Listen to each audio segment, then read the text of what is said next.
Libera mi paese à Lyon. Emmanuel nous sommes en parce que nous célébrons le ressuscité. Alléluia.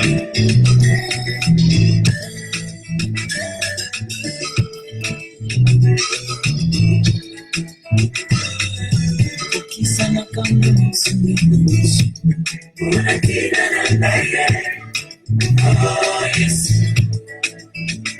Yaya ukisema kama Yesu unakina na yeye. Oh Yesu.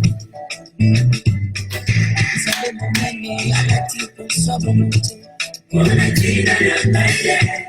Oh Yesu. Lolo para tango ina tuwe. Unakina na yeye. Oh Yesu.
Bonsoir, bonjour, partout où vous trouvez à travers le monde.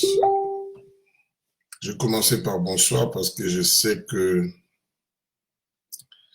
c'est déjà la nuit, notamment en Afrique et aussi en Europe. Nous sommes déjà le matin ici. Nos amis de l'Amérique du Nord, c'est l'après-midi, si je ne me trompe pas. Ceux de l'Asie, c'est l'Asie, l'Océanie, c'est l'après-midi. Qu'est-ce que j'ai dit le matin? Voilà. Aujourd'hui, c'est le 8 juin 2020. Et nous sommes venus pour faire l'analyse, comme d'habitude, et nous sommes contents que vous êtes déjà nombreux. D'entrée de jeu, nous voudrions nous excuser parce que notre générique était un peu très long là, mais ça fait du bien parce que c'est un dimanche, non? Nous avons 3 sujets à traiter. Le temps est court. Le premier, le militaire américain RDC, c'est une question que nous posons. Et nous allons essayer d'y répondre sur base des éléments que nous avons à notre disposition. Le ministre français des Affaires étrangères, M. Jean-Yves Le Drian, attendu à Kinshasa. En principe, les chefs de l'État devraient le recevoir aujourd'hui. Disons hier, parce que chez moi c'est déjà lundi. CENI, Janine Mabunda, manœuvre déjà. Et là aussi, nous allons essayer d'expliquer parce que dans le cadre de nos recherches, nous sommes entrés en possession d'un document signé de main de Mme Janine Mabunda et de sources très sûres. Elle a tenu une réunion avec les leaders de confessions religieuses concernant la mise en place du bureau de la CENI. Mais nous allons y revenir. Vous êtes très nombreux. Je voudrais saluer à tout hasard quelques personnes. Maman Thérèse Colomoni, bonsoir. Bonsoir Janon Maïdima, bonsoir Guylain Bazana, bonsoir John Lusanga, Lisa Maria Salut. John Kantou Koubianza me dit bonjour mon frère le Congo, bonjour. Phoenix Salomon Karamba est branché. Bienvenue en volarisation. Me dit bonjour et bon dimanche. Merci à toi aussi. Patrick Mukendi, Maman Régine Chiwangu, Robert Luanga, Mali Vessendor, je crois avoir bien prononcé les noms. Il y a Marcel Bondou, il y a Maître David Bérard qui me dit Yeshua Machoma n'a pas été King of the Life. Merci beaucoup. Alors, Monsieur Olivier Moufouta, Roger Massamba, Guy Bedel Kayumbu, vous êtes Roger Massamba qui me salue. Je dis bonsoir à toi, Roger. Papi Wembo Mboulou Passu, que je salue.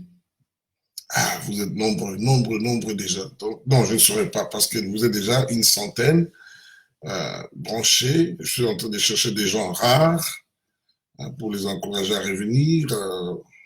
Longo, bonsoir. Voilà. Alors, il y a eu d'abord la rumeur autour de la présence des militaires américains dans les réseaux sociaux, particulièrement dans le WhatsApp. Bon, il y a un audio qui avait circulé à un moment donné.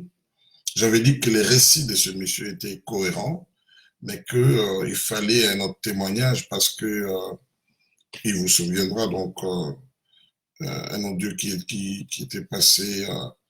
Alors je disais que son récit était cohérent, mais il ne pouvait pas être le seul témoin, le seul qui pouvait voir quand il y a eu coupure du côté de Congo-Brazzaville. Et en principe, d'autres gens devaient voir ceux qui sont le long du fleuve. Mais nous avons tenté d'obtenir des informations de sources diverses et il y a eu des informations concordantes comme quoi, réellement, il y a la présence de quelques Marines, pas ceux qui sont à l'ambassade des États-Unis, dans le cadre normal de leur présence là-bas de tous les jours, mais qui avaient traversé, c'est plutôt ceux qui avaient traversé le fleuve. C'est beaucoup plus pour, on nous avait dit, une formation pour venir former une unité au Congo. Et quelques jours après, excusez-moi, le journal l'Écho, c'est un journal belge très connu, moi je connais ça depuis plus d'une vingtaine d'années, a parlé de procès Vital Kamerhe, et disant que l'ombre des États-Unis planait là-dessus, et quelque part, ce journal dira, l'auteur de cet article-là dira que nous voilà, il y a la présence des militaires américains au Katanga, à la frontière vers la Zambie. Vous savez, cette histoire de militaires zambiens qui seraient entrés sur notre territoire a donné lieu à diverses interprétations. Il y en a qui pensent que ce n'est pas vrai, parce que le ministre zambien des Affaires étrangères était passé dans les médias pour dire que non, il n'y a pas de militaires zambiens sur le territoire congolais. Le ministre du Congo, d'abord, notre ministre des Affaires étrangères, Maman Desatumba, s'était rendu au Zimbabwe, à Harare particulièrement, à la tête d'une délégation. Ils avaient rencontré le président zimbabwéen, Emerson Mnangagwa, qui est en fait le chairman de l'organe qui est en charge au sein de la SADC de la politique, la sécurité et la paix. Après lui, nous avons tous vu le ministre des Affaires étrangères du Congo-Brazzaville, M. Jean-Claude Gakossou, qui a été à Lusaka rencontrer le président zambien Edgar Lungu. Nous avons souligné ou bien mis en évidence les caractères très confidentiels de l'entretien entre le président zambien et l'émisseur du président Sassou Nguesso, en l'occurrence son ministre des Affaires étrangères Jean-Claude Gakossou. Ça n'a pas été le cas à Kinshasa, tout comme au Zimbabwe, où ce ministre, l'émisseur de Sassou Nguesso, après avoir rencontré les deux présidents, à savoir le président Félix Tshisekedi et Emerson Mnangagwa, en présence de gens qui l'avaient accompagné et des collaborateurs de ces deux chefs d'État. Il s'est prêté aux questions de la presse. Ça n'a pas été le cas en Zambie. Il a eu plutôt un tête-à-tête à huis clos, donc en présence d'un interprète zambien. Et les membres de sa délégation n'ont pas pris part à cette rencontre. Et ça nous a un peu intrigués pour chercher à savoir pourquoi la Zambie tenait que ce soit une rencontre à huis clos. Voilà. Alors, présence de militaires américains au Congo, de plus en plus, ça commence à s'affirmer, mais aujourd'hui, j'ai mis quelque chose sur mon mur, où j'ai posé la question, si un avion américain quitte une base américaine et vient dans votre pays, et les jours suivants, il rentre, cet avion quitte, ça veut dire quoi en fait? Parce que je voulais que vous puissiez participer au débat, à la réflexion. Je ne connais pas la mission spécifique de cet avion qui a quitté une base américaine en Europe. C'est une base américaine basée en Allemagne. Ce n'est pas un secret, donc aujourd'hui il y a des sites qui vous permettent de suivre les mouvements des vols et excusez-moi, donc nous nous sommes amusés, parfois nous consultons ces sites, c'est grâce à un ami d'ailleurs qui m'avait fait part de ces sites. On pouvait suivre si on a quelques détails, ou bien si on connaît par exemple les noms des aéroports, on peut savoir quels sont les avions qui ont atterri pendant la journée ou la nuit dans tel autre aéroport. Quels sont par exemple les aéroports qui ont décollé aussi à partir d'un aéroport. Donc tout cela est possible et c'est grâce justement à un de de websites. Donc, je vous recommande d'aller sur flightradar24.com. Il y a un autre, je crois que c'est flightradar.data.com. Il y en a plusieurs. D'autres, pour la plupart, il faut être membre. Donc, le membership, ça se paye. Vous payez quelque chose mensuellement et comme ça, vous pouvez accéder à ces informations. Donc, aujourd'hui, les trafics aériens, on peut le tracer à partir de son téléphone, à partir de la maison devant son ordinateur. C'est question de payer un peu d'argent. C'est comme ça qu'il y a des gens qui n'attendent plus, par exemple, quand il y a un avion ne se fait plus signaler, on n'attend plus seulement que la tour de contrôle des pays de destination du départ puisse lancer les cris de détresse. Donc, des individus qui savent que les membres de leur famille, les amis, tout ça qui ont voyagé, ils peuvent donc traquer au travers de leur téléphone ou de l'ordinateur. Donc, je vous encourage à consulter tous ces websites.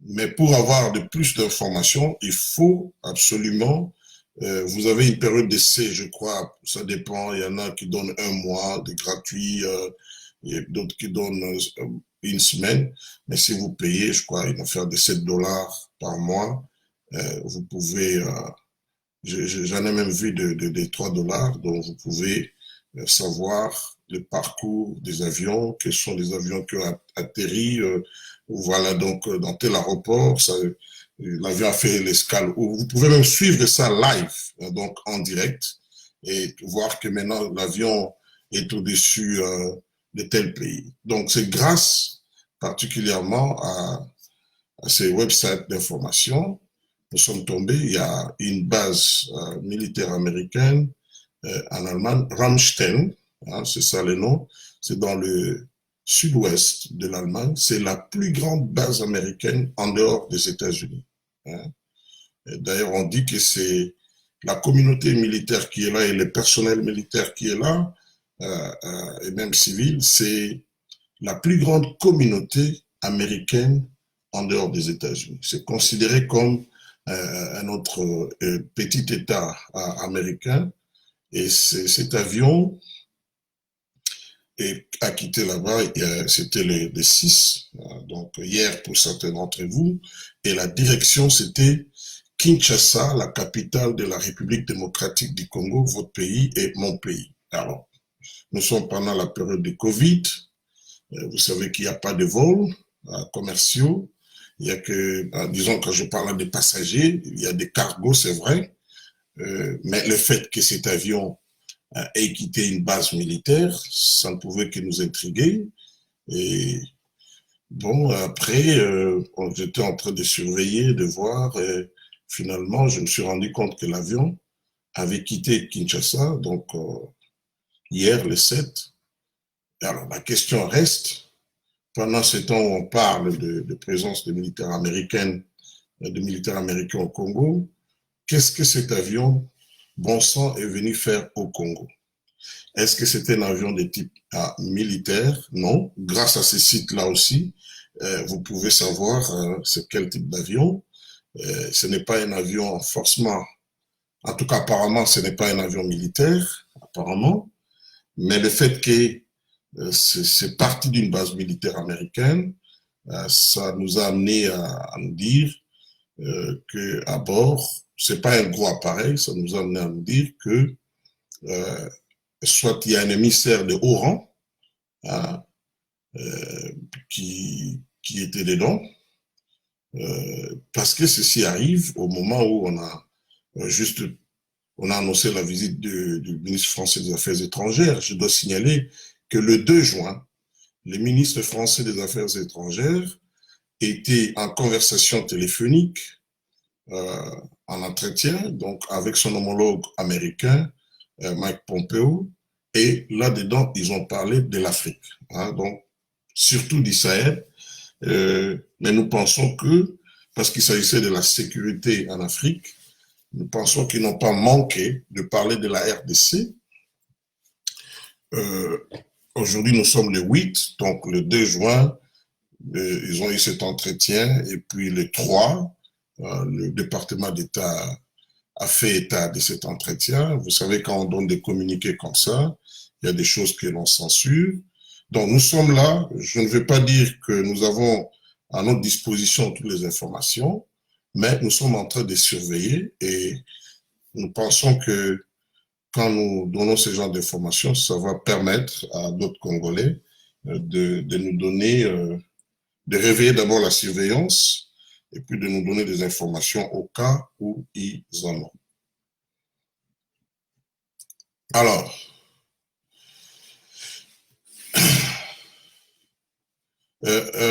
qu'est-ce que j'ai dit encore? Voilà, juste pour vous donner une idée, comme je disais, Ramstein, c'est la plus grande base militaire américaine. Beaucoup d'opérations d'abord, c'est une base à partir de laquelle on dirige beaucoup d'opérations de drones, mais c'est aussi une base à partir de laquelle on envoie beaucoup de militaires, on les déploie à travers l'Afrique. Vous savez que Africom a son quartier général à Stuttgart, toujours en Allemagne, mais ils ont aussi un bureau à Ramstein, parce que c'est finalement, même Africom dépend de cette base militaire aérienne Ramstein qui est basée aux États-Unis, plutôt en Allemagne. Et à partir de là, d'après des informations que nous avons, les États-Unis peuvent mener des opérations militaires dans 104 pays à travers le monde. 104 pays à travers le monde. Il est vrai que les drones, quand ils font ces opérations, il y a aussi des bases de relais, telles qu'à Nevada, parfois aussi à Londres. Alors, la RDC, c'est un pays où on a parlé aussi de la présence des mouvements terroristes, des mouvements intégristes terroristes. Beaucoup de Congolais pensent que c'est du fantasme, mais c'est vrai. D'abord, à l'est du pays, et ensuite, sur place à Kinshasa, vous avez l'ensemble de beaucoup de Libanais qui sont là. Plus de 60, qu'est-ce que je dis, plus de 80%, ce sont des gens attachés à Hezbollah. Donc, vous avez des magasins comme les City Market, les banques, les Sophie Bank, tout ça. Ce sont c'est tenu par des Libanais qui sont attachés à Hezbollah. Et cette affaire d'Hezbollah, je vous ai dit déjà dans le passé, ce n'est pas une affaire qui a commencé aujourd'hui. Déjà à l'époque de Mobutu, nous avions ce qu'on a, la famille Kanafer. Il y avait aussi la famille Nassou. Et quand le maréchal Mobutu, à un moment donné, pendant la transition, juste pour vous donner une idée, pendant la transition, il était obligé par les Américains à laisser la gestion quotidienne des affaires de l'État, surtout du côté de l'argent. Le maréchal Mobutu, avec le coût de son train de vie, il avait besoin de cash. Il avait besoin de cash, et ce sont les Libanais qui lui donnaient des cash. Et il vous souviendra, c'est la période où on avait connu des gens de ma génération, on connaissait des inflations. En une seule journée, la monnaie pouvait se déprécier 2, 3, 4 fois. Pourquoi? Parce que ces Libanais injectaient beaucoup d'argent dans le marché, tout ça. Donc, c'était comme une sorte de banque parallèle. Tout ça, pourquoi? Parce que le maréchal Mobutu n'avait plus vraiment accès au trésor public en dehors de la dotation présidentielle qui n'était pas suffisante par rapport à ses charges. Alors, ces familles-là sont restées au Congo, ont continué à financer les Hezbollah, et c'est l'une des choses, beaucoup de gens ne savent pas, qui a compliqué la vie au maréchal Mobutu, parce que les lobbies juifs, c'est eux qui poussaient les congrès américains à ouvrir l'œil sur la gestion de la RDC, sur le respect des droits de l'homme, tout ça, hein, donc par rapport à cette situation, parce que notre économie était sous coupe des Libanais, qui étaient des complices donc, du maréchal Mobutu en ce moment-là. Alors, après le départ du maréchal Mobutu, vous vous souviendrez, Mosé Laurent Désiré Kabila aussi, qui n'était pas vraiment en bon terme avec l'Occident. Quand la deuxième guerre a éclaté, Mosé Laurent Désiré Kabila était mis au courant des circuits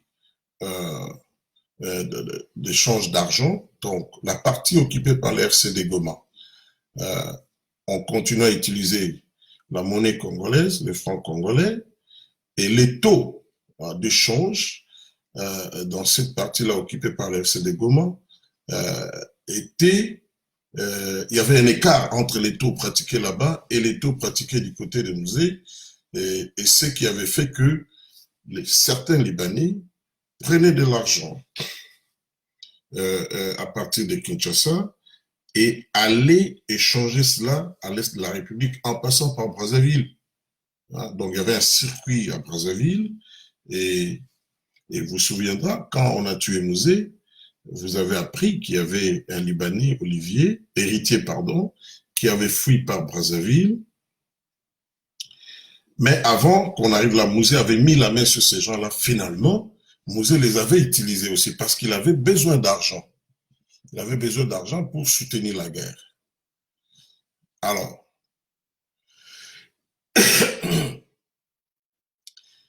après la mort de Mosé, nous voyons, et ici je voudrais aussi signaler que Dan Gettler était venu dans la danse à l'époque de Mosé. Dan Gettler, beaucoup de gens ne savent pas, son grand-père, c'était le propriétaire de la bourse des diamants à Tel Aviv.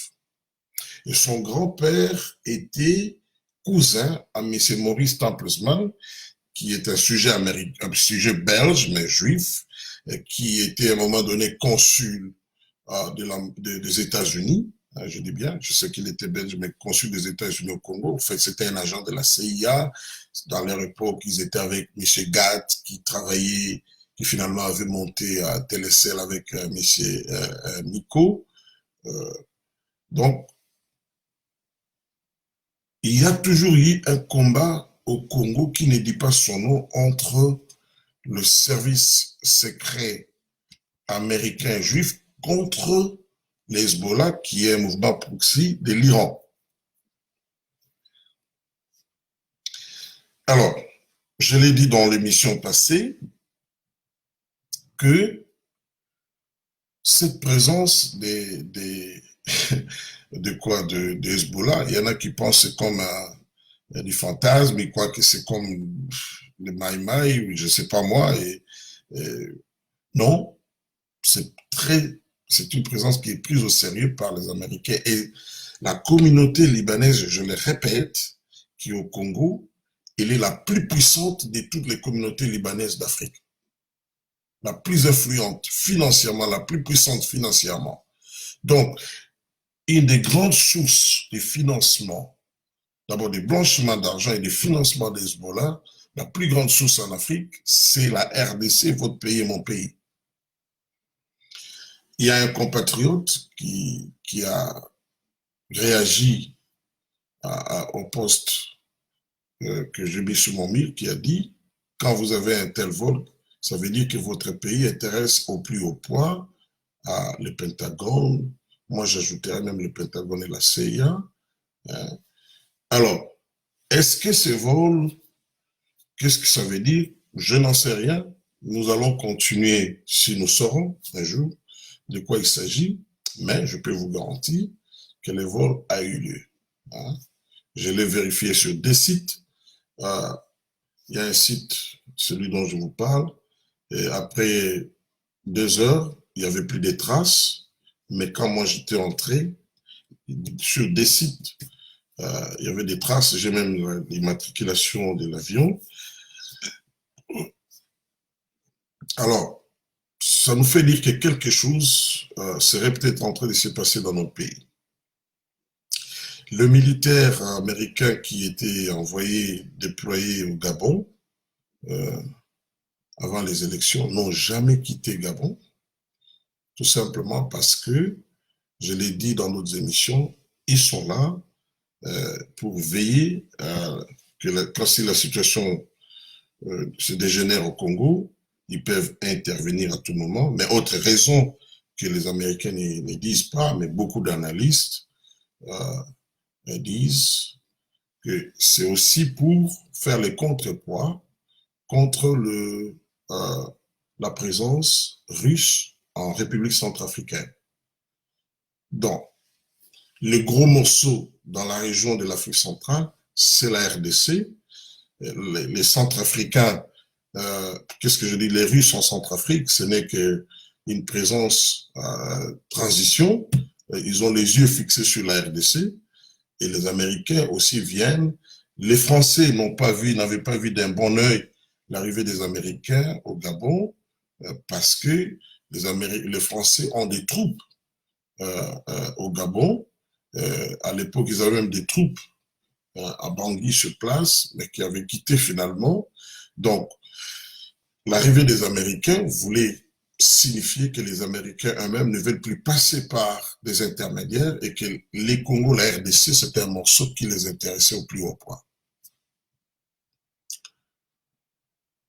En disant cela, mais d'une manière générale, quand Trump est arrivé au pouvoir, il a commencé à diminuer le personnel diplomatique en Afrique, mais étrangement, en coulisses, sans faire trop de bruit, il augmentait la présence militaire des États-Unis en Afrique. Aujourd'hui, on a à peu près 29 bases militaires, mais ce sont des bases avec différentes... il y a une différence d'importance. Il y a des bases proprement parlées, mais il y a aussi, tel qu'au Gabon, là, ce n'est pas une base.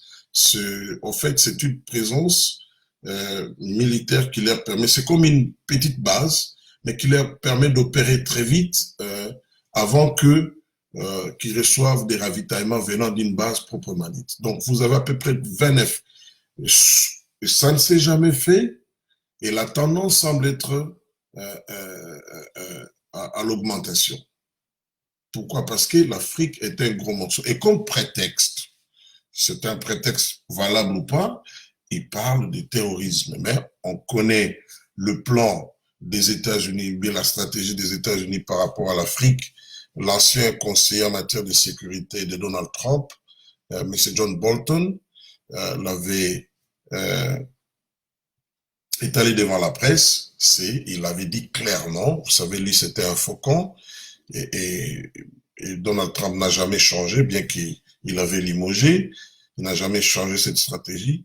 Il avait dit clairement, c'est pour contrer la présence chinoise et le retour de la Russie sur le continent, mais en prenant, évidemment aussi, ils disent que c'est pour faire face au terrorisme, mais la réalité c'est ça, et il avait cité dans son discours-là sur la stratégie des États-Unis, il avait cité la RDC.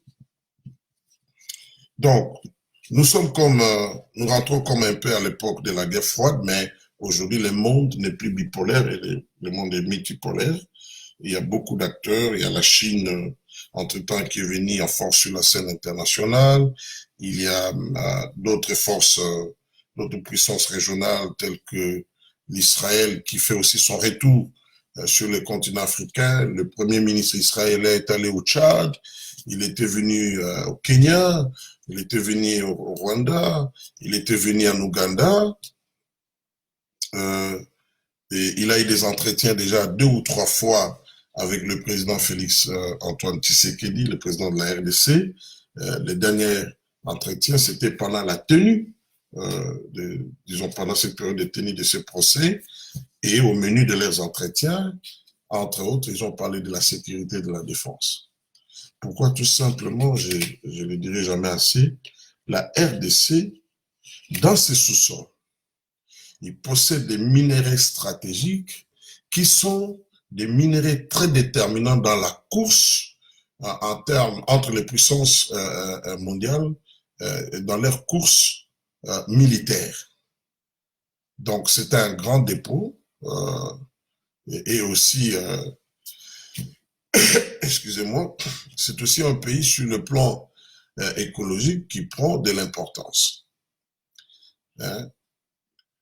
Donc, compte tenu de tous ces éléments, quand je dis qu'il prend de l'importance, c'est-à-dire, c'est vrai que chaque jour, c'est vrai qu'il y a les déboisements aussi au Congo, mais quand à part l'Amazonie, c'est nous qui sommes les poumons quelque part, écologiques du monde. Il y a tous ces éléments. À cause de tous ces éléments, les Américains ne peuvent pas laisser la RDC. Donc, ce n'est pas étonnant que la presse belge parle de la présence des militaires américains. Et ce n'est pas étonnant qu'on ait une telle rotation. Je dois signaler que l'année passée, on a vu, il y avait plutôt le même mouvement, un avion aussi qui avait quitté une base américaine, qui avait même fait l'intérieur du pays. Hein? Donc, les Kasaï, les Kivu, hein, voilà.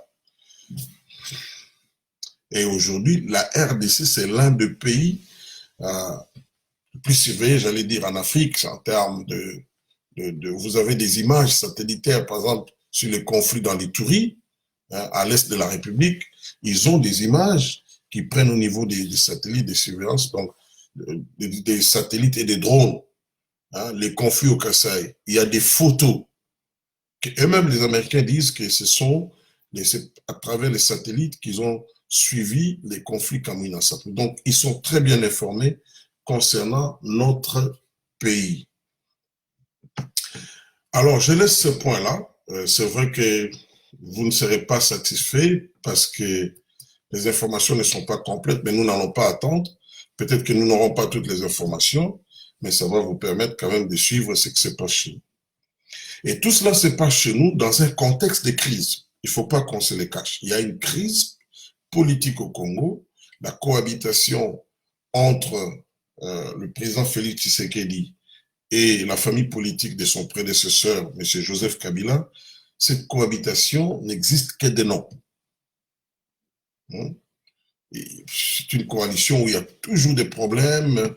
Ce n'est pas un secret. Ces gens-là ne veulent pas laisser le président Félix Tshisekedi appliquer sa politique. À cela s'est ajouté aussi cette pandémie qui est venue. Mais vous voyez, même au milieu de cette pandémie, la volonté affichée par les camps Kabila de faire échouer le président Félix Tshisekedi. Cela nous permet de prendre le point de M. Yves Le Drian entendu à Kinshasa. La presse rapporte, d'après le ministère des Affaires étrangères du Congo, qu'il est porteur de messages de soutien au chef de l'État congolais. Alors la question que l'on se pose, donc M. Jean-Yves Le Drian va quitter Paris juste pour amener un courrier au président congolais et le contenu de ce courrier, c'est juste un message de soutien. Alors qu'ils ont un ambassadeur qui est sur place au Congo. Tout analyste sérieux dira que non, ça doit être certainement ce déplacement est motivé par des questions beaucoup plus importantes qu'un simple courrier de soutien. Et, comme je l'ai dit, M. Le Drian a eu un long entretien, le 2 juin.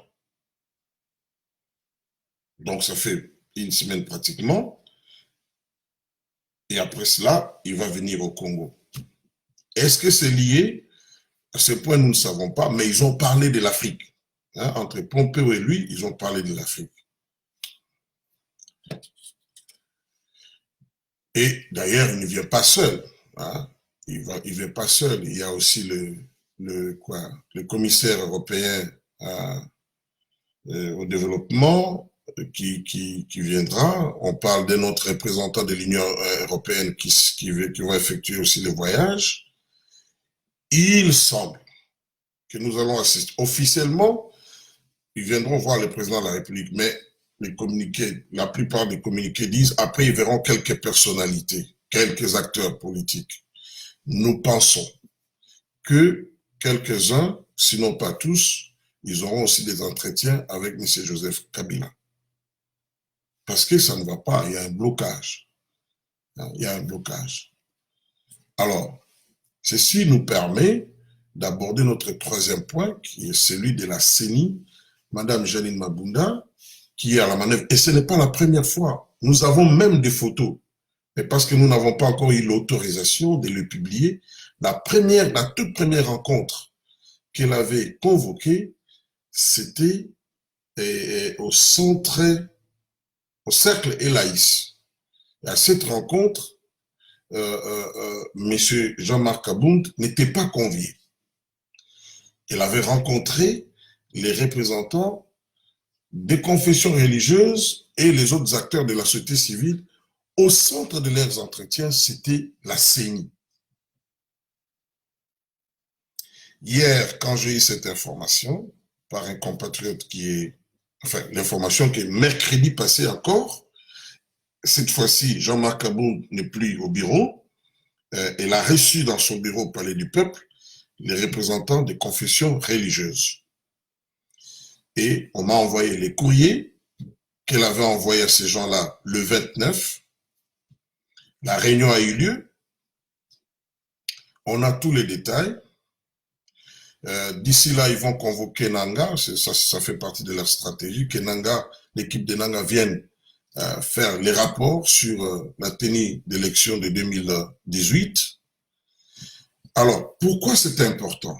Vous savez, Kabila, en 2006, tout comme en 2011, il avait tout fait pour avoir les contrôles de la CENI au travers de ceux qui étaient à la tête. Donc, il y a monsieur, et même en 2018, il y a monsieur Abbé Malou, puis à son âme, il y a le pasteur Ngoï Mulunda, et il y a Corneille Nanga.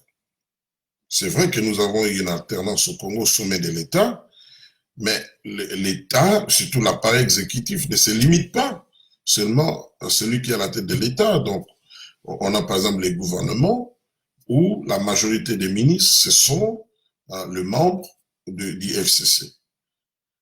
Vous avez logiquement l'Assemblée nationale, le Sénat et puis les assemblées provinciales. J'ai toujours dit, même les gens qui disent que bon, si on procède à la dissolution de l'Assemblée nationale, que ça serait une solution, j'ai dit non, ça serait une solution seulement en partie. Les élections, parce que c'est là où Kabila a mis tous ses efforts pour avoir les contrôles des processus électoraux. Les élections au Congo, il faut avoir les contrôles, donc s'assurer que la CENI elle est indépendante. Deuxièmement, au niveau de la territoriale, les gouverneurs de province à l'intérieur du pays, c'est des gens très puissants. Les gouverneurs de province à l'intérieur du pays sont plus puissants que les gouverneurs de la ville-province de Kinshasa. Or, pendant les élections, l'exécutif provincial de chaque province a un rôle très important à jouer.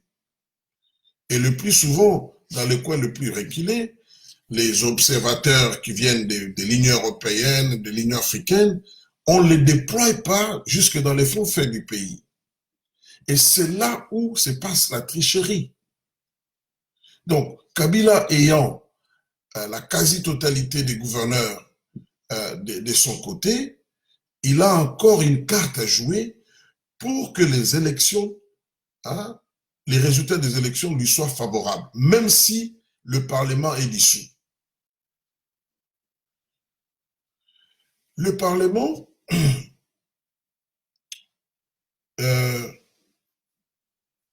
dans l'Assemblée nationale, c'est vrai que si on procède à la dissolution, mais sur le plan pratique, dans les 60 jours qui suivent, vous devez organiser les élections. Est-ce qu'on a les moyens?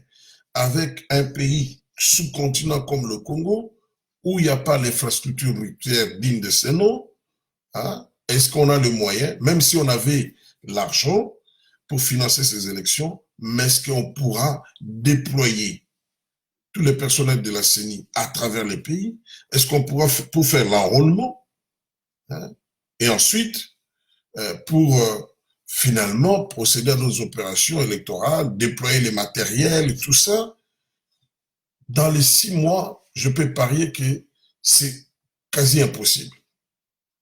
À cela, il faut ajouter la pandémie de Covid-19.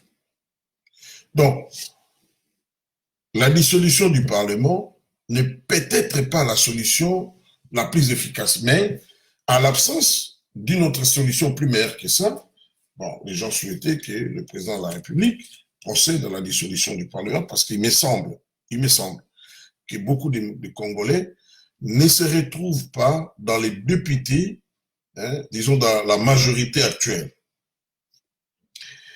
Hier, quand j'ai eu cette information, parce que ce n'est pas à cacher, il faut divulguer, j'ai appelé un acteur politique de premier plan.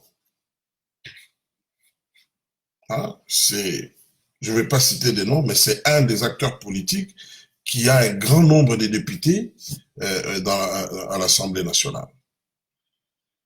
Je lui ai donné l'information, il me dira au téléphone, il dit, on doit ouvrir l'œil, parce que si on n'a pas, si on laisse ces gens-là voir les contrôles de la CENI, et comme ils travaillent déjà, croyez-moi, chaque fois qu'on invite ces acteurs de la société civile, les chefs des confessions religieuses, il y a toujours une enveloppe qu'on leur donne. C'est pour les conditionner déjà.